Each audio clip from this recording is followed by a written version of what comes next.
Vamos fazer alguns exemplos com ângulos entre retas paralelas e transversais. Então, vamos dizer que essas duas retas são paralelas.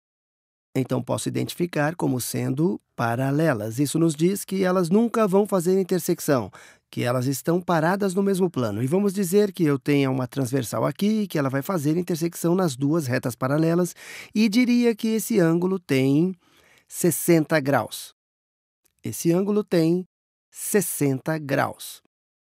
Então, eu pergunto a você, o que é esse ângulo?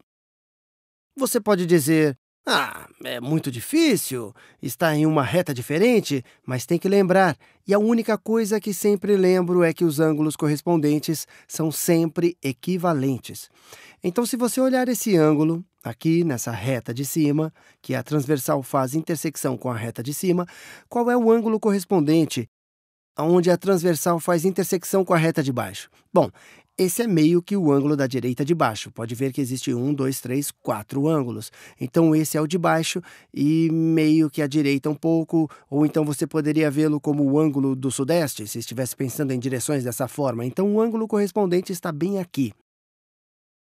Está bem aqui. E eles serão equivalentes. Então, esse aqui é de 60 graus. Agora, se esse ângulo é de 60 graus, qual é o ângulo marcado com o ponto de interrogação? Bom, o ângulo com o ponto de interrogação, vamos chamá-lo de x. O ângulo da interrogação mais o ângulo de 60 graus fica metade em volta do círculo. Eles são suplementares, vão adicionar até 180 graus. Então, a gente pode escrever x mais 60 graus é igual a 180 graus. 180 graus. E se você subtrair 60 dos dois lados dessa equação, vai ter x igual a 120 graus. E pode continuar indo.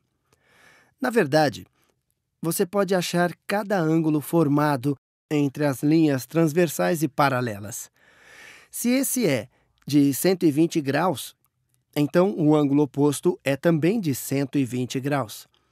Se esse ângulo é de 60 graus, então esse aqui também será de 60 graus. Se esse é 60, então seu ângulo oposto é de 60 graus. E você poderia dizer, bem, esse tem que ser suplementar tanto para esse de 60 como para esse de 60 graus. Ou poderia falar que esse ângulo corresponde a esse de 120 graus. Então também é de 120. E esse é o mesmo argumento. Esse ângulo é o mesmo que esse ângulo, então também é de 120 graus. Vamos fazer outro.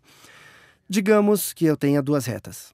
Então, uma reta, vou escrever de roxo, e essa outra reta, diferente de roxo. Vou escurecer um pouquinho mais.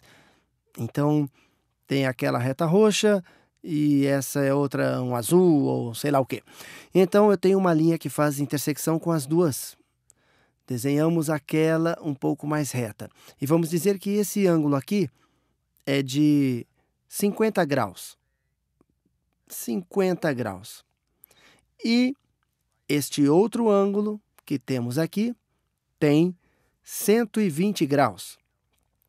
Agora, a questão é, essas duas retas são paralelas? Essa reta vermelha e essa reta azul são paralelas? Então, a forma de pensar sobre isso é como seria se elas fossem paralelas. Se fossem paralelas, então isso e aquilo seriam ângulos correspondentes. E então seriam de 50 graus. 50 graus. Não sabemos. Então, talvez eu deva colocar um pequeno asterisco ali para dizer que nós não temos certeza se é 50 graus. Talvez colocar um ponto de interrogação. Seria de 50 graus se fossem paralelas e teriam que ser suplementares, somariam 180 graus. Na verdade, apesar das retas serem paralelas, se eu pegar qualquer reta e tiver alguma coisa fazendo intersecção, se esse ângulo for de 50 graus e qualquer outro ângulo seria... eles teriam que somar até 180 graus. Mas vemos aqui que esse não vai somar até 180 graus. 50 mais 120 dá 170. Então, essas retas não são paralelas.